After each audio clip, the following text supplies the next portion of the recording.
എന്റെ ഹൃദയത്തിന്റെ ഉടമ. രചന ജാസ്മിൻ കുഞ്ഞോൾ. അവതരണം ഷാഹുൽ മലയിൽ. എഡിറ്റിംഗ് ഫൈസൽ സി എന്ന് ഊഞ്ഞേരി. താനിതുവരെ ഉറങ്ങിയില്ലേ? റൂമിലേക്ക് വന്ന ശ്രീഹരി സോഫയിലിരിക്കുന്ന ശില്പയെ നോക്കി ചോദിച്ചു.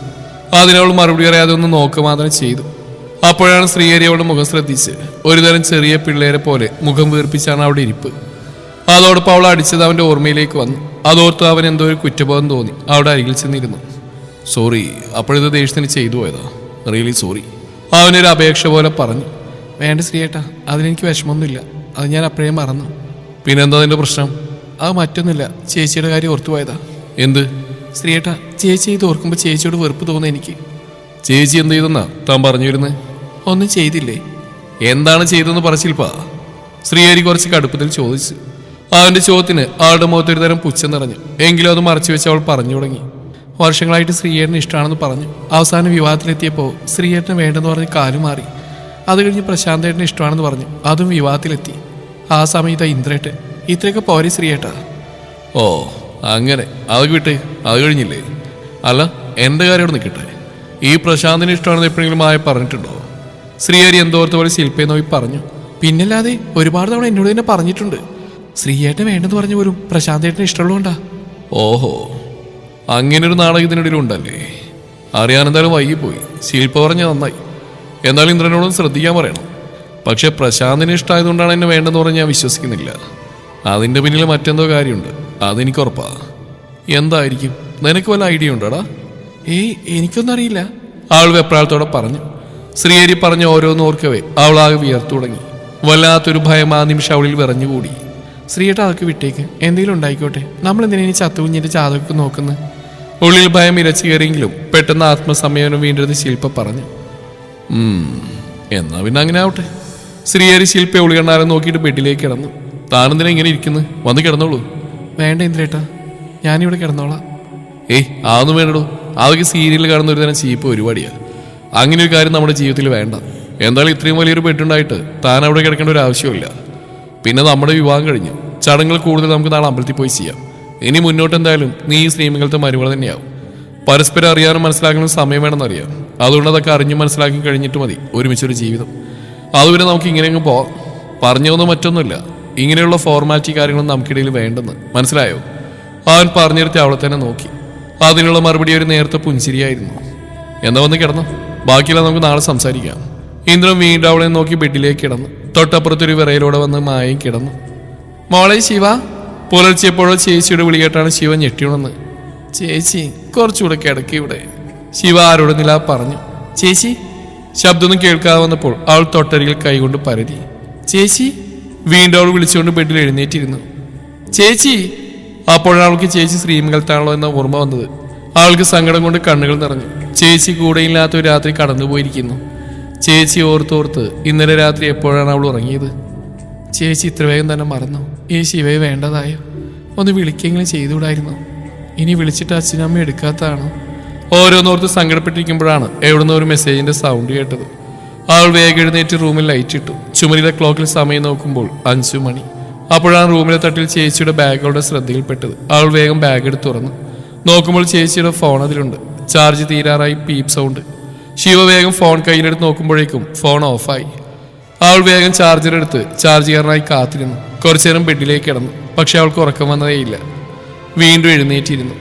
10 മിനിറ്റ് അവളങ്ങനെ ഇരുന്നിട്ട് ഫോൺ എടുത്ത് നോക്കി. കുറച്ച് ചാർജ് ആയിട്ടുണ്ട്. ശിവ ഫോൺ ഓൺ ചെയ്തു. അപ്പോഴതാ അറിയാത്ത നമ്പറിൽ നിന്ന് ഒരുപാട് മിസ്ഡ് കോള്.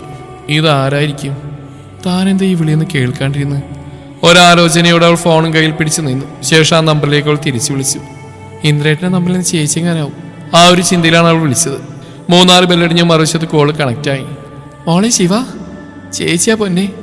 ചേച്ചി. ഏറെ സങ്കടത്തോടെ മായ വിളിച്ചു. ശിവ ചേച്ചിയെ വിളിച്ച് വിതുമ്പിക്കരഞ്ഞു. മോളെ ശിവ, എന്തിനാണ് ചേച്ചിയുടെ മോള് കരയുന്നേ? നീ എന്ത് ഇത്ര വേഗം എഴുന്നേറ്റ്? നേരം വെളുത്തില്ലല്ലോ. ചേച്ചി, എനിക്ക് കരച്ചിലിനിടയിൽ അവൾ വാക്കുകൾക്കായി പരതി. കരയാതെ കാര്യം പറ മോളെ. ചേച്ചി എന്നോടൊന്നും പറയാതെ പോയില്ലേ? ഞാൻ എത്ര ടെൻഷനായെന്നറിയോ? ഞാനിവിടെ ഒറ്റക്കായതുപോലെ തോന്നുന്നു ചേച്ചി. വീണ്ടും അവളുടെ ശബ്ദം ചിന്നിച്ചു തെറി. ശിവ മോളെ, ചേച്ചി എന്നെ മോളെ ഇട്ടിട്ട് പോകുന്നൊന്നല്ലല്ലോ. സാഹചര്യം കൊണ്ട് പറ്റിപ്പോയതാ. അതൊക്കെ ചേച്ചി വിശദമായിട്ട് പിന്നീട് പറയുന്നുണ്ട്. ചേച്ചി. അത് കേട്ടത് ശിവ കണ്ണുകൾ തുടച്ച് അവളെ വീണ്ടും വിളിച്ചു. ചേച്ചി ഇതിന് എനിക്ക് സന്തോഷം മാത്രമേ ഉള്ളൂ. ഈ വീട്ടിൽ നിന്നല്ലെങ്കിലും എൻ്റെ ചേച്ചി രക്ഷപ്പെട്ടവർക്ക് സമാധാനം മാത്രമേ എനിക്കുള്ളൂ. പിന്നെ ഇത്രയും നാൾ ചേച്ചി കൂടെ ഇല്ലാത്തൊരു ദിവസം പോലും ഉണ്ടായിട്ടില്ലല്ലോ. അതിൻ്റെ ഒരു സങ്കടത്തിലായിരുന്നു ഞാൻ. എന്നൊരു വാക്ക് പറയാതെ എൻ്റെ ചേച്ചി പോയോന്നൊരു സങ്കടം. അതുകൊണ്ടാണ് ഞാൻ അങ്ങനെയൊക്കെ പറഞ്ഞ്. ഇപ്പം ചേച്ചിയുടെ ശബ്ദം കേട്ടപ്പോൾ എനിക്ക് ആ സങ്കടമൊക്കെ പോയി. സാരില്ല മോളെ, ചേച്ചിക്ക് മനസ്സിലാവും നിന്റെ സങ്കടം. മോള് വിഷമിക്കണ്ട, ചേച്ചി എപ്പോഴും മോളുടെ കൂടെ ഇല്ലേ. ചേച്ചിക്ക് സുഖമാണ് അവിടെ? സുഖാ മോളെ, മോള് വിഷമിക്കണ്ട. ചേച്ചി ഇന്ന് മോളെ കാണാൻ അങ്ങോട്ട് വന്നോളാം. ഇന്ന് എല്ലാവർക്കും ലീവല്ലേ. ചേച്ചി വരാട്ടോ. മതി ചേച്ചി, എനിക്ക് ചേച്ചിയുടെ ഈ വാക്ക് മതി. അയാളില്ലേ, അയാൾ ഇന്നലെ ഇവിടെ വന്നിരുന്നു. രാത്രി ഒരുപാട് വൈകിട്ട് അവിടുന്ന് പോയത്. ചേച്ചി ഇന്ദ്രനെ റൂമിൽ നിന്ന് പിടിച്ചെന്ന് പറഞ്ഞ് ആകെ ബഹളായിരുന്നു. അച്ഛനും അമ്മയും ഏട്ടനും അതെല്ലാം സത്യമാണെന്ന് വിശ്വസിച്ചിരിക്കുക. ശിവ പറഞ്ഞു കേട്ടുള്ളമെങ്കിലും അതിനൊരു മറുപടി അപ്പോൾ അവൾ പറഞ്ഞില്ല. സാരില്ല, മോള് വിഷമിക്കണ്ട. നേരം പുലർന്നിട്ടില്ലല്ലോ, കുറച്ചുകൂടെ ഇറങ്ങിക്കോ. ചേച്ചിക്കൊരു പ്രശ്നമില്ല. പിന്നെ ഇന്നലെ രാത്രി ഞാൻ ഒരുപാട് വിളിച്ചിരുന്നു. അച്ഛൻ്റെയും അമ്മയുടെയും ഫോണിലേക്കും വിളിച്ചു. ആരും ഫോൺ എടുക്കുന്നില്ല. അയാൾ ഓരോന്ന് പറഞ്ഞ് അമ്മയും അച്ഛനെയും തിരിച്ചിരിക്കുക ചേച്ചി. അതുകൊണ്ടാ. എന്നാ മോള് വെച്ചോ, ചേച്ചി വിളിക്കാട്ടോ. ഓക്കെ ചേച്ചി. മായയുടെ ഫോൺ കട്ട് ചെയ്ത് ശിവ ഫോൺ ചാർജിലിട്ട് സന്തോഷത്തോടെ ബെഡിലേക്ക് കിടന്നു. ചേച്ചിയുടെ ശബ്ദം കേട്ടതിന് ശേഷം അവൾക്ക് ആകെ ഒരു ആശ്വാസമായിരുന്നു. ഡോ, താനെന്തിനാ ഇങ്ങനെ വിഷമിക്കുന്നത്? ഫോൺ കട്ട് ചെയ്ത് ഫോൺ കയ്യിൽ പിടിച്ച് ഒരേ ഇരിപ്പായിരുന്നു മായ. ഇന്ദ്രന്റെ ചോദ്യം കേട്ട് അവൾ അവനെ നോക്കി സോഫയിൽ നിന്ന് എഴുന്നേറ്റു. അതല്ല ഇന്ദ്രേട്ടാ, അയാൾ വീട്ടിൽ വന്നിട്ട് എന്തൊക്കെയാ പറഞ്ഞ്. അയാൾ ഇത്രയ്ക്ക് വൃത്തികെട്ടനാണെന്ന് അറിഞ്ഞില്ല ഞാൻ. ഇന്ദ്രന്റെ ഫോൺ അവന്റെ കയ്യിലേക്ക് കൊടുത്തുകൊണ്ട് അവൾ പറഞ്ഞു. അത് സാരില്ലടോ, അവനെ എനിക്ക് വേണമെങ്കിൽ മുമ്പേ അറിയാം. അവൻ അത്രത്തോളം ഫ്രോഡാ. അവനുള്ളത് നമുക്ക് പിന്നെ കൊടുക്കാം. താൻ ടെൻഷൻ ആവണ്ട. നമുക്കിന്ന് വീട് വരെ ഒന്ന് പോവാം. അപ്പൊ ശിവയെ കാണാമല്ലോ. അപ്പൊ തന്നെ ഇപ്പോഴുള്ള സങ്കടമെല്ലാം മാറിക്കിട്ടും. ഇന്ദ്രൻ പറഞ്ഞു കേട്ട് അവളൊന്ന് മൂളി. എന്നാ ഇന്ദ്രേട്ട ഉറങ്ങിക്കോ, ഞാൻ അങ്ങോട്ട് ചെല്ലട്ടെ. എങ്ങോട്ട്? അടുക്കളയിലേക്ക്. ഇപ്പൊ തന്നെയോ? ഇപ്പൊ ഒന്നും വേണ്ടോ, അവിടെ അമ്മയും വലിയമ്മയ്ക്ക് ഉണ്ടാവും. താൻ ഇപ്പോഴേ അങ്ങോട്ട് പോകണ്ട. അത് ശരിയല്ല ഇന്ദ്രേട്ട, ഇന്ദ്രേട്ടൻ കിടന്നോളൂ. അതും പറഞ്ഞ് അവൾ വേഗത്തിൽ ബാത്റൂമിലേക്ക് കടന്നു. കുളിച്ച് ഫ്രഷായി പുറത്തിറങ്ങിയതും മായ ഇന്ദ്രനെ നോക്കി. അപ്പോഴേക്ക് അവൻ ഉറക്കം പിടിച്ചിരുന്നു. പാവം, ഇത്ര നേരത്തെ എഴുന്നേൽക്ക് പോലും ഉണ്ടാവില്ല. തൻ്റെ കാരണം കൊണ്ട് ഉറക്കം പോലും നഷ്ടപ്പെട്ടു.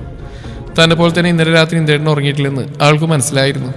പിന്നെ പാതിരാക്കി എപ്പോഴൊന്നും മയങ്ങിയതും ഇന്ദ്രേട്ടൻ്റെ ഫോൺ റിങ്ങിൽ നീട്ടി ഞെട്ടിയുണർന്നു. തൻ്റെ നമ്പറിൽ നിന്നാണോ കോൾ എന്ന് പറഞ്ഞ് ഫോൺ തൻ്റെ കയ്യിലേക്ക് തന്നിട്ട് തൻ്റെ സംസാരം കഴിയുന്നവരെ ഉറങ്ങാതിരുന്നു.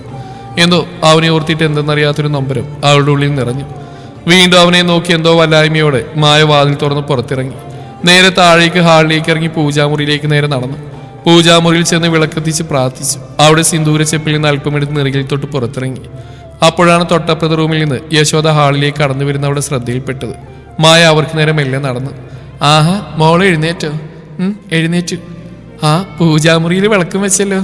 അവർ ഒരു പുഞ്ചിരിയോട് അവളെ നോക്കി പറഞ്ഞു. അതിന് അവളൊന്ന് പുഞ്ചിരിച്ചു. ശോഭേ, ഒരു ചായ കിട്ടുമോ ഇന്ന്? മാധവൻ കുറച്ചേരെ അടുക്കളയിലേക്ക് വിളിച്ചു ചോദിച്ചുകൊണ്ടേയിരുന്നു. ഞാൻ ഒരാളെ ഉള്ളൂ കേട്ടോ ഇവിടെ. അത് ഓർമ്മ വേണം. അത്രയ്ക്ക് തിരക്കുണ്ടെങ്കിൽ മാധവേട്ട ഇവിടെ വന്നിട്ട് ഉണ്ടാക്കി കുടിക്കുകയും ചെയ്യാം. ശോഭ അല്പം ദേഷ്യത്തോടെ വിളിച്ചു പറഞ്ഞു. ഓ, അപ്പൊ അതാണ് കാര്യം. അമ്മേ, ഞാൻ പോയിട്ട് ഇന്ന് ശ്രേയ കൊണ്ടുവരാം. പിന്നെ അമ്മയ്ക്ക് സഹായത്തിന് അവളുണ്ടാവുമല്ലോ. അതൊന്നും വേണ്ടടാ, അല്ലെങ്കിൽ അവൾക്ക് വയറ്റിലുള്ളതല്ലേ. അപ്പൊ കൂടുതൽ ജോലിയൊന്നും ചെയ്യിപ്പിക്കാൻ പറ്റില്ല. അല്ല മഹി, ശരിക്കും ആ കുട്ടിക്ക് വയറ്റിലുണ്ടാവും? മാധവൻ അവർക്കിടയിലേക്ക് വന്നിട്ട് ചോദിച്ചു. അതെന്താ മാധവേട്ട അങ്ങനെ ചോദിച്ച്? അല്ല, കല്യാണം കഴിഞ്ഞ മുതൽ ആ കുട്ടിക്ക് ഒരു ക്ഷീണോ മറ്റൊന്നുള്ളതായിട്ട് എനിക്ക് തോന്നിയിട്ടില്ല. അതുമല്ല, ഇവൻ അവളെയും കൊണ്ട് വല്ല ഹോസ്പിറ്റലിൽ പോകുന്ന പോലും കണ്ടിട്ടില്ല. ആ, അത് ശരിയാണല്ലോ. സത്യം പറയും മഹി, അവൾ ശരിക്കും ഗർഭിണിയാണോ? അച്ഛൻ്റെ കൂടെ അമ്മയും ചോദിച്ചു. മഹിക്ക് ആ കാര്യത്തിൽ വല്ലാത്തൊരു സംശയം മനസ്സിൽ ഉടലെടുത്തു. ആ, ഉണ്ടമ്മേ, ഉണ്ട്. മായി അമ്മയും അച്ഛനെയും മാറി മാറി നോക്കിക്കൊണ്ട് അവിടെ തടി തപ്പി. എൻ്റെ മാധവേട്ട, എനിക്ക് തീരെ വയ്യ. അവള് മായ ഉള്ളപ്പോൾ ഈ അടുക്കളക്കാരെന്ന് ഞാൻ ഇത്രയും കാലം അറിഞ്ഞില്ല. ഇതിപ്പോൾ ആകെ പെട്ടല്ലോ. ശോഭ അടുക്കള ജോലിയിൽ ഓരോന്ന് പറഞ്ഞു ഉറഞ്ഞുള്ളി. ശോഭേ, ശോഭേ. ഓ, ആ കല്യാണിയമ്മ വന്നിട്ടുണ്ട്. ഇന്നലെ ഇവിടെ നടന്ന കാര്യങ്ങളുടെ വിശദീകരണം അറിയാൻ വന്നാവും. നാശം, രാവിലെ ഇറങ്ങിക്കോളൂ ഓരോന്ന്. അതെങ്ങനെയാ? അമ്മാതിരി കാര്യങ്ങളാണല്ലോ ഈ വീട്ടിൽ കുറച്ചാളായിട്ട് നടക്കുന്നത്. നാട്ടുകാർ പറഞ്ഞ് ചിരിക്കാൻ മക്കളോരോന്നും ഉണ്ടാക്കി വെക്കുകയും ചെയ്യും. ശോഭ ഓരോന്ന് പറഞ്ഞ് പിറുവിറുത്തു. ഹാ, നീയൊന്ന് അടങ്ങി ശോഭേ, ഞാനൊന്ന് പോയി നോക്കട്ടെ. അതും പറഞ്ഞ് മാധവൻ എഴുന്നേറ്റ് പുറത്തേക്ക് നടന്നു. എന്താ മാധവ, നിങ്ങളാരും എഴുന്നേറ്റില്ലായിരുന്നോ? ആ കല്യാണിയമ്മേ, ഞങ്ങളൊക്കെ എപ്പോഴേ എഴുന്നേറ്റാ. എന്നിട്ടെന്താ ആരെയും പുറത്ത് കാണാത്ത? ഞാൻ കുറച്ചു നേരം വിളിക്കാൻ തുടങ്ങിയിട്ട്. അത് ശോഭ അടുക്കളയിലെന്തോ പണിയില്ല. ഇപ്പോഴാണ് നിങ്ങൾ വിളിച്ച് കേട്ട്. ഓ, അങ്ങനെ. ശോഭ ഇനി കുറച്ച് അടുക്കളയിലൊക്കെ കയറട്ടെ മാധവ. തൻ്റെ ആ മൂത്ത കൊച്ചിനെ അടുക്കളയിലേക്ക് തള്ളിയിട്ട് നിങ്ങളെല്ലാവരും കൂടെ രാവിലെ തന്നെ പോലല്ലായിരുന്നോ? വീട്ടിൽ പെണ്ണൊന്ന് കയറിയിട്ട് അതിൻ്റെ പണിക്ക് കുറവൊന്നുമില്ലായിരുന്നു. ഇനി ആ കൊച്ചി എവിടെയും ഒന്ന് ജീവിച്ചോട്ടെ. എന്തായാലും ശ്രീമംഗലത്തെ ചെക്കനല്ലേ അവളെ താലി കിട്ടിയത്, അതുകൊണ്ട് സമാധാനം. നിന്റെ പെങ്ങൾ സരോജിനിയുടെ ആ തലയിരിച്ച ചെക്കനെങ്ങാൻ അവളെ കെട്ടിയിരുന്നെങ്കിൽ അതിന് ഈ ജന്മം കണ്ണീർ തോന്നുന്ന സമയമില്ലായിരുന്നു. എന്താ കല്യാണിയമ്മേ, ഞങ്ങൾ ഇത്രനാൾ അവളെ ഇവിടെ ഇട്ടിട്ട് കഷ്ടപ്പെടുത്തിയായിരുന്നോ? അവളെ നല്ല നിനക്കല്ലേ ഞങ്ങൾ നോക്കിയത് കൂടിപ്പോയിട്ടാ ഞങ്ങളെ മനസ്സിലാക്കാതെ അവളിപ്പോ പോയതും. ഒരു തരം ഈർഷ്യയോടെ പറഞ്ഞുകൊണ്ട് ശോഭയും പുറത്തേക്ക് വന്നു. ഓ, നോക്കി കണക്കൊന്നും പറയാതിരിക്കുന്ന ആ ശോഭയെ നല്ലത്. എനിക്കറിയാമേലേ ഒന്നും. നാട്ടുകാരോരോന്നൊക്കെ പറയുന്നത് കേട്ട്. നാട്ടുകാർ എന്തു പറയുന്നു എന്നാ നിങ്ങൾ ഈ പറയുന്നത്? മാധവൻ അവരെ നോക്കി വീണ്ടും ചോദിച്ചു. എനിക്കൊന്നും അറിയില്ല എൻ്റെ മാധവ. ഏതായാലും ആ കൊച്ചിൻ്റെ അടുത്ത് എത്തിയല്ലോ, എനിക്കത് മതി. ഞാൻ പോണു. ഇനി നിങ്ങളായി നിങ്ങളുടെ പാടായി. കല്യാണിയമ്മ പറഞ്ഞോണ്ട് മുന്നോട്ട് കടന്നു. അതെ ഇച്ചാ, ഇങ്ങോട്ട് വാ മനുഷ്യ. മാധവൻ അവരെ നോക്കി എന്തോ പറയാൻ തുടങ്ങിയതും ശോഭ പിറുപിറുത്തു. എന്താടി, ഞാൻ അവരോട് ചായ കുടിച്ചിട്ട് പോകാമെന്ന് പറയാൻ വന്നാ? ചായ ചോറ. രാവിലെ തന്നെ മാധവൻ എന്നെ കൊണ്ടൊന്നും പറയിപ്പിക്കണ്ട. നമ്മളെ പറ്റിയുള്ള കുറ്റങ്ങളൊക്കെ പറയുകയും ചെയ്യും. എന്നിട്ട് ചായ കൊടുത്ത സൽക്കാരവും. ആ തളക്കൊന്നും പച്ചവെള്ളം കൊടുക്കാൻ ഞാനില്ല. അമ്മാതിരി സ്വഭാവ. രാവിലെ തന്നെ ഇറങ്ങിക്കോളും നാട്ടുകാരുടെ കുറ്റം കുറവ് അന്വേഷിച്ച് കണ്ടെത്താൻ. വീട്ടിൽ വേറെ പണിയൊന്നുമില്ലല്ലോ, പിന്നെ പറഞ്ഞിട്ട് കാര്യമില്ല. നിങ്ങൾ ഇങ്ങോട്ടൊന്ന് വന്നേ, എനിക്ക് പിടിപ്പത് പണിയുണ്ട് അടുക്കളയിൽ. മാധവൻ ദേഷ്യത്തിൽ നോക്കി പറഞ്ഞുകൊണ്ട് ശോഭ അടുക്കളയിലേക്ക് നീങ്ങി. മനസ്സിൽ എന്തെന്നറിയാത്ത കുറ്റബോധത്താൽ മാധവൻ അവൾക്ക് പിന്നിൽ നടന്നു. ശ്രീമംഗലത്തിൽ രാവിലെ ബ്രേക്ക്ഫാസ്റ്റ് കഴിക്കാൻ എല്ലാവരും ഹാളിലെത്തി. ശ്രീഹരി, ഇന്ദ്രൻ, മുത്തശ്ശൻ, മുത്തശ്ശി, അശോകൻ, സുധാകരൻ ഓരോരുത്തരും ടേബിളിന്റെ 4 വശവും ഇരുന്നു. നല്ല ഇഡ്ഡലിയും സാമ്പാറും എല്ലാവരും രുചിയോടെ കഴിച്ചു തുടങ്ങി. മക്കളെ, ഈ സാമ്പാർ ആരുണ്ടാക്കിയതാ? മുത്തശ്ശി ചോദിച്ചുകൊണ്ട് പത്മത്തിനെയും യശോദയെയും നോക്കി. കാരണം ഇന്നേവരെ അവരെ കൂടാതെ ആരും അടുക്കളയിൽ കയറിയത് അവരെ ഓർമ്മയിലില്ല. അവരുടെ ഭക്ഷണത്തിന്റെ രുചി മുത്തശ്ശിക്ക് നന്നായിട്ട് അറിയുന്നതുമാണ്. പുതിയൊരു സ്വാദ് വന്നപ്പോൾ അവരെ ചോദിച്ചു. അതമ്മേ, മായമോളുണ്ടാക്കിയതാ. യശോദ ഒരു പുഞ്ചിരിയോടെ പറഞ്ഞതും അവരിൽ ഓരോരുത്തരും സ്നേഹമൂർന്ന ഒരു പുഞ്ചിരി നിറഞ്ഞു നിന്നു. ആണോ, നന്നായിട്ടുണ്ട്. മുത്തശ്ശി പറഞ്ഞുകൊണ്ട് മായയെ നോക്കി. തൊട്ടടുത്ത് അതെല്ലാം കേട്ട് ദേഷ്യം സഹിച്ചുകൊണ്ട് ശില്പയും ശ്രേയയും ഉണ്ട്. പത്മത്തിന് ആ വാക്കുകൾ സന്തോഷം നൽകുന്നല്ലെങ്കിലും അവരുള്ളിലൊതുക്കി. നന്നായിട്ടുണ്ട് മോളെ, കേമായിട്ടുണ്ട്. മുത്തശ്ശിനെ അവൾ നോക്കി പറഞ്ഞുകൊണ്ട് കഴിക്കൽ മതിയാക്കി എഴുന്നേറ്റ്. ഓ പിന്നെ, ഇങ്ങനെയൊക്കെ ഉണ്ടാക്കാൻ എല്ലാവർക്കും അറിയാം. ഇത് വലിയ സംഭവം ഒന്നല്ല. ശില്പ അവരേക്ക് നോക്കി പറഞ്ഞുകൊണ്ട് മുഖം തിരിച്ചു. ആണോ, എന്നാ എന്റെ ഭാര്യ പോയിട്ട് എനിക്കൊരു കോഫി ഉണ്ടാക്കിക്കൊണ്ടുവാ. എടുത്തടിച്ച പോലെ ശ്രീയാരി അവളെ നോക്കി പറഞ്ഞു. അവളാകെ ധർമ്മസങ്കടത്തിലായി. അവൻ ഇത്ര പെട്ടെന്ന് ഇങ്ങനെ ഒരു കാര്യം പറയുമെന്ന് അവൾ കരുതിയിട്ടേ ഇല്ലായിരുന്നു. ആ ശ്രീയേട്ടാ, ഇപ്പൊ കോഫി ഇവിടെ ഉണ്ടല്ലോ, പിന്നെ എന്തിനാ വേറെ? അതെനിക്ക് അത്രയ്ക്ക് ഇഷ്ടപ്പെട്ടില്ല. എന്റെ ഭാര്യയുടെ കൈകൊണ്ട് ഉണ്ടാക്കി കുടിക്കാൻ എനിക്കൊരാഗ്രഹം. പറ്റില്ലെങ്കിൽ അത് പറഞ്ഞാൽ മതി. ഇന്ദ്രൻ ഏട്ടന്റെ സംസാരം കേട്ട് തികട്ടി വന്ന ചിരി കടിച്ചമർത്തി. ചെല്ലി ശില്പ. ശ്രേയ വാ. ശില്പ ശ്രേയെ തട്ടി പറഞ്ഞു. ശ്രേയ എങ്ങോട്ടാ? അവൾക്കൊരു കമ്പനി. അവൾക്ക് കമ്പനിക്ക് ആള് വേണ്ട, അവൾ ഒറ്റക്ക് പോയാൽ മതി. ഈ വഴിക്ക് പോയാൽ കാണുന്നതാണ് അടുക്കള. അവിടെ കോഫിക്ക് ആവശ്യമായ സാധനങ്ങളെല്ലാം ഉണ്ടാവും. ശില്പ ആകെ പെട്ട അവസ്ഥ. മോനെ വേണ്ടടാ. പത്മശ്രീയെ നോക്കി വിലക്കി. അമ്മയൊന്നും മിണ്ടാന്നേ. എന്താ, അവളെടുത്ത് മരുമോളല്ലേ? അതൊക്കെയാ, എന്നാലും അവളൊക്കെ നമ്മുടെ ശ്രേയമോളെ പോലെ ചെറിയ പിള്ളേരല്ലേ? ആണോ, അതെനിക്കറിയില്ലായിരുന്നു. അമ്മ പറഞ്ഞ് നന്നായി. പറഞ്ഞോണ്ട് അവൻ എഴുന്നേറ്റു. ശില്പ വേഗം, ഞാൻ പുറത്തുണ്ടാവും. പിന്നെ ആരും സഹായത്തിന് നിൽക്കണ്ട. ഇവിടെ എല്ലാവരുടെയും കൈപ്പുണ്യം ശ്രീഹരിക്ക് അറിയാം, അത് മറക്കണ്ട. ശ്രീഹരി പറഞ്ഞുകൊണ്ട് മായയെ നോക്കി പുറത്തേക്ക് കടന്നു. ഇനി എല്ലാവരും ഇരുന്നോളൂ. മായ ഇരിക്കി. യശോദ അവളെ നോക്കി പറഞ്ഞു. വല്ലാത്തൊരു പിടച്ചിലോടെ അവൾ അവരെ നോക്കി. ആ ഞാൻ വരാം. അത് പറഞ്ഞുകൊണ്ട് അവൾ ശില്പ പോയ വഴി അടുക്കളയിലേക്ക് തിരിഞ്ഞു. ശ്രീയേട്ട കോഫി. ആ ഇത്ര പെട്ടെന്നുണ്ടാക്കിയോ? അതിനൊന്നും അത്ര സമയമൊന്നും വേണ്ടല്ലോ. ആ അത് ശരിയാ. ആഹാ അടിപൊളിയാണല്ലോ, തനിക്ക് നല്ല കൈപ്പുണ്യാണല്ലോ. ഒരു കവിൾ കുടിച്ചുകൊണ്ട് ശ്രീഹരി പറഞ്ഞു. വാവ്, അടിപൊളിയായിട്ടുണ്ട് കേട്ടാ. താങ്ക് യു ശ്രീയേട്ടാ. എനിക്കൊന്നും വലിയ കാര്യമൊന്നുമല്ല, എല്ലാം ഉണ്ടാക്കും. വീട്ടിൽ നിന്ന് അമ്മയെല്ലാം ഉണ്ടാക്കാൻ പഠിപ്പിച്ചിട്ടുണ്ട്. ആണോ, അതേതായാലും നന്നായി. നന്നായിട്ട് കേട്ടോ. ഇനി എന്നും ഇതുപോലെ നിന്റെ കൈ കൊണ്ട് എനിക്ക് ഉണ്ടായി തരണം. ശരി ശ്രീയേട്ടാ. കപ്പ് ശ്രീഹരിയുടെ കയ്യിൽ നിന്ന് വാങ്ങി ശില്പ തിരികെ നടന്നു. അവളുണ്ടാക്കിയതാണ് പോലും. പച്ചവെള്ളം ചൂടാക്കാൻ പോലും അറിയാതെ നീയാണ് കോഫി ഉണ്ടാക്കുന്നത്. ഈ കോഫിയുടെ രുചി പണ്ടേ എൻ്റെ ഉള്ളിൽ നിറഞ്ഞു നിൽക്കുന്ന രുചിയാ മോളെ. അത് ഏത് ഉറക്കത്തിൽ കുടിച്ചാലും എനിക്ക് മനസ്സിലാവും. അതുകൊണ്ട് ആ ക്രെഡിറ്റ് മോള് തട്ടിയെടുക്കാൻ നോക്കണ്ട. ശ്രീഹരി ഉള്ളാൽ പറഞ്ഞുകൊണ്ട് പുറത്തുനിന്ന് ഹാളിലേക്ക് കടന്നു. ഹാളിൽ ഭക്ഷണം കഴിക്കുന്ന എല്ലാവരെയും അവനെ നോക്കി. ഒരു ഭാഗത്ത് തറയും താഴ്ത്തി വെച്ച് കഴിക്കുന്നവരിലേക്ക് ഒരു തരം തുറിച്ച നോട്ടം നോക്കി അവൻ മുകളിലേക്ക് കയറി. ആരെന്തു പറഞ്ഞാലും ചെയ്താലും അതിന്റെ കുറ്റവും കുറവും സ്വയം അങ്ങ് ഏറ്റെടുത്തോളും. ആ സ്വഭാവം എനിക്കിതുവരെ മാറിയിട്ടില്ല. നോക്കാം ഇവിടുന്നെങ്കിലും നിനക്കൊരു മാറ്റം ഉണ്ടാവുമോ എന്ന്. കോണിപ്പടിക്കായിരുന്നിടയിൽ അവന്റെ മനസ്സ് മൊഴിഞ്ഞുകൊണ്ടേയിരുന്നു. അമ്മേ, ഇവിടെ നിന്ന് ചായയൊന്നുമില്ലേ? ശിവ ഉറക്കലിൽ നിന്ന് എഴുന്നേറ്റ് ഹാളിലേക്ക് വന്നിട്ട് ചോദിച്ചു. ദാ കൊണ്ടുവരുന്നു. ശോഭ അടുക്കളയിൽ നിന്ന് വിളിച്ചു പറഞ്ഞു. ദാ എത്തിപ്പോയി, മോളിരിക്കേ. അച്ഛനോ? ശിവ അദ്ദേഹത്തെ അത്ഭുതത്തോടെ നോക്കി ചോദിച്ചു. പിന്നല്ലാണ്ട് അച്ഛൻ അടുക്കളയിൽ കയറാൻ പറ്റിയെന്ന് പോലെ നിയമമുണ്ടോടി? പറഞ്ഞുകൊണ്ട് അച്ഛന്റെ പിന്നാലെ അമ്മയും വന്നു. നിയമമൊന്നുമില്ല, ആർക്കും ചെയ്യാ ഈ ജോലിയൊക്കെ. പക്ഷെ ഇത്രയും കാലം ഈ വീട്ടിൽ ഇതൊന്നും കണ്ടിട്ടില്ല. ആ ഒരു ഷോക്കിൽ ചോദിച്ചു പോയതാ. എൻ്റെ ചേച്ചി പുലർച്ചെ 5 മണിക്ക് എഴുന്നേറ്റ് ഈ വീട്ടിൽ ഓരോരുത്തർക്ക് ഇഷ്ടമുള്ളതൊക്കെ ഉണ്ടാക്കി വെക്കുന്ന പോരാ, അതൊക്കെ കഴിപ്പിച്ചിട്ടേ പറഞ്ഞേക്കാറുള്ളൂ. അന്നൊന്നും ഈ ഞാനടക്കം ആരും ആ ഭാഗത്തേക്ക് തിരിഞ്ഞവരും നോക്കാറില്ലായിരുന്നു. അതൊക്കെ കഴിഞ്ഞിട്ടാ ചേച്ചി ഷോപ്പിലേക്ക് പോവാറ്. എന്നിട്ടും ചേച്ചി കുറ്റം മാത്രമേ ഉണ്ടായിട്ടുള്ളൂ. ശിവ മതി. ഇല്ലമ്മേ, ഇതങ്ങനെയൊന്നും മതിയാക്കില്ല. ഒരു പരാതിയില്ല എൻ്റെ ചേച്ചി ഈ വീട്ടിൽ നിന്നു. എന്നിട്ട് ആ പാവത്തിന് ഇപ്പം എല്ലാവരും കൂടെ കുറ്റപ്പെടുത്തുക, അതും അയാളുടെ വാക്കിയിട്ട്. അച്ഛനും അമ്മയ്ക്കും സ്വന്തം മോളെക്കാൾ ഇപ്പോൾ വിശ്വാസം അയാളെയാ. അയാളൊരു പക്ക ഫ്രോഡാ. ആദ്യത്തെ ഒരു അച്ഛനും അമ്മയ്ക്കും മനസ്സിലായില്ല. ശിവാരി, നിന്നോട് നിർത്താൻ പറഞ്ഞേ. അച്ഛൻ്റെ ദേഷ്യത്തോടെയുള്ള വാക്ക് കേട്ടതും അവളും നിർത്തി. ഞാൻ നിർത്തിയച്ചാ, എല്ലാം നിർത്തി. ഇനി ഈ കാര്യത്തിൽ നിങ്ങളോടൊന്നും പറഞ്ഞിട്ട് കാര്യമില്ലെന്ന് എനിക്ക് മനസ്സിലായി. എന്തെങ്കിലും മനസ്സിലായിക്കോളും, അത്രേ എനിക്ക് പറയാനുള്ളൂ. അത്രയും പറഞ്ഞവൾ ടേബിളെ കാസറോളിൽ നിന്ന് ഒരു ദോശ പ്ലേറ്റിലേക്ക് ഇട്ടുകൊണ്ട് വേഗത്തിൽ കഴിക്കാൻ തുടങ്ങി. എന്തൊരു തീറ്റയാടി ഇത്, ഒന്ന് പതുക്കെ തിന്നൂടെ? ആരെങ്കിലും എടുത്തുണ്ടോ ഇതൊക്കെ? ഓ, കൃഷി ഓഫീസർ ഇവിടെ ഉണ്ടായിരുന്നോ? ശിവ ഒരു പുച്ഛത്തിൽ മഹിയെ നോക്കി. അതേട്ടാ, ഇനി കൂടുതലൊന്നും പറയാനുള്ള ശക്തി എനിക്കില്ല, അത്രയ്ക്ക് വിശപ്പുണ്ട്. ഒരുപാട് സമയമായി. ഒരു പ്രയോജനമില്ലെന്ന് പറഞ്ഞിട്ട് അച്ഛനോടും അമ്മയും സംസാരിക്കുന്നു. അതിന്റെ ക്ഷീണം നല്ലോണം ഉണ്ട്. അതുകൊണ്ട് ഓക്കെ മോനെ, ഇനിയൊരു സംസാരത്തിന് ഞാനില്ല. ഇവള് നന്നാവൂല അമ്മേ. അവൻ പറഞ്ഞ മയും കഴിക്കാനായിരുന്നു. അമ്മേ, ഞാൻ പോയിട്ട് ശ്രേയ കൂട്ടി വരാം കേട്ടോ. കഴിക്കുന്നിടയിൽ മായി അമ്മയെ നോക്കി പറഞ്ഞു. ആ, ചെന്ന് വിളിച്ചോണ്ട് വാ, ഒരാഴ്ചയിൽ പോയിട്ട്. ശരി. അതെ ഏട്ടാ, ഞാൻ വരട്ടെ. എങ്ങോട്ട്? ശ്രീമംഗലത്തേക്ക്. ആരെ കാണാൻ? ചേച്ചിയെ കാണാൻ. അതിനവൾ 2 ദിവസം കഴിഞ്ഞ് ഇങ്ങോട്ട് വരുന്നല്ലേ ഇന്നലെ വിളിച്ചോ പറഞ്ഞ്? ആര്, മായേച്ചിയോ? മായേച്ചിയല്ല, ശില്പ. ഓ, ശില്പേച്ചിയോ? എനിക്ക് കാണേണ്ട മായേച്ചിയാ. അല്ല, ശ്രീമംഗലത്ത് എത്തിയപ്പോ അഹങ്കാരം കൂടി ശില്പേച്ചിയല്ല. ഡേ, കഴിച്ചിട്ട് എഴുന്നേറ്റ് കൂടി. അവിടെ ഒരു മായി ദേഷ്യത്താൽ പറഞ്ഞുകൊണ്ട് അവൾ തുറിച്ചു നോക്കി. അതോടെ ശിവ മിണ്ടാ നിന്നു. ചേച്ചി വരുമെന്ന് പറഞ്ഞിട്ടുണ്ടല്ലോ, അപ്പൊ വരികയായിരിക്കും. ഡോ, താൻ റെഡിയായില്ലേ? ആ ഇന്ദ്രേട്ടാ, ദാ വരുന്നു. വേഗം വാ, മുത്തച്ഛനും മുത്തശ്ശനും താഴെ കാത്തിരിക്കുവാ. ഇന്ദ്രൻ അവൾ നോക്കി പറഞ്ഞുകൊണ്ട് വീണ്ടും പുറത്തേക്ക് നടന്നു. അവന് പിന്നാലെ മായും. അല്ല ജാനകി, ഉമ ഈ വഴിക്കൊന്നും കാണാനില്ലല്ലോ. ഇന്നലെ ആ സമയത്ത് ഇവിടെ ഒരു നോക്ക് കണ്ടായിരുന്നു, പിന്നെ കണ്ടില്ലല്ലോ. എന്തു പറ്റിയാവും? അല്ലെങ്കിൽ ഇതിനോടൊക്കെ എത്രയോ തവണ വന്നു പോകേണ്ട സമയം കഴിഞ്ഞല്ലോ. ആ, അത് ശരിയാണല്ലോ. ഈ വെളുത്ത് എവിടെയാ പോയത്? ആ തിരക്കിൽ ഞാനതങ്ങ് വിട്ടുപോയി.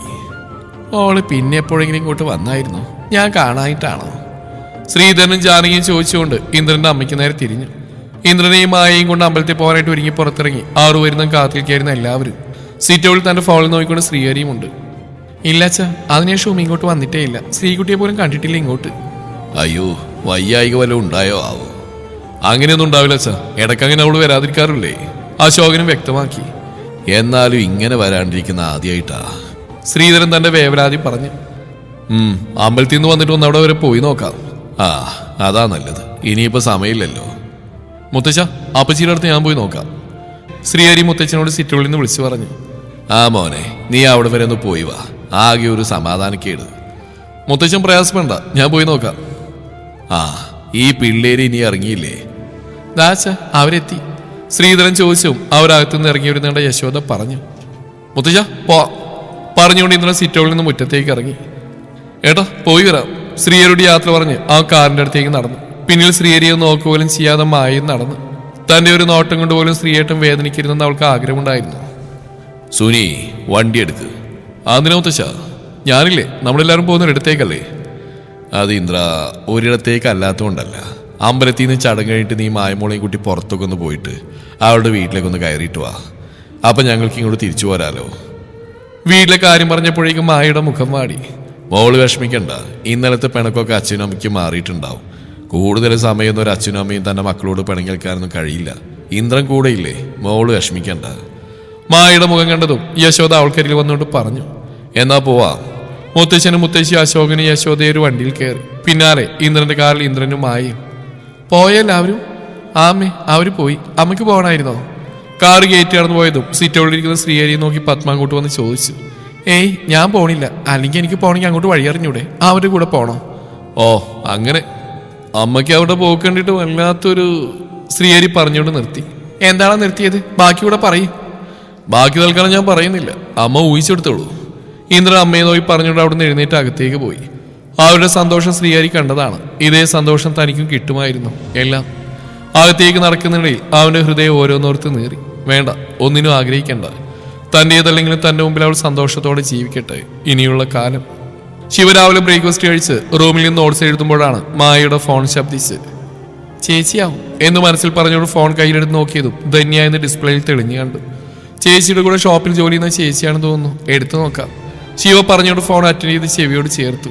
മായ, എന്തായാലും ഒരു വിവരമില്ലല്ലോ. ഇന്നലെ മുതൽ ഞാൻ കിടന്ന് വിളിക്കുന്നതാണല്ലോ. ഫോൺ എടുക്കുന്നില്ല, ഇങ്ങോട്ട് തിരിച്ചു വിളിക്കുന്നില്ല. ഇങ്ങനെയുണ്ടോ മനുഷ്യര്? ധന്യ ഒറ്റ വീർപ്പിന് മനസ്സിലുള്ള ദേഷ്യവും സങ്കടവും പറഞ്ഞു നിർത്തി. ചേച്ചി, ഇത് മായല്ല.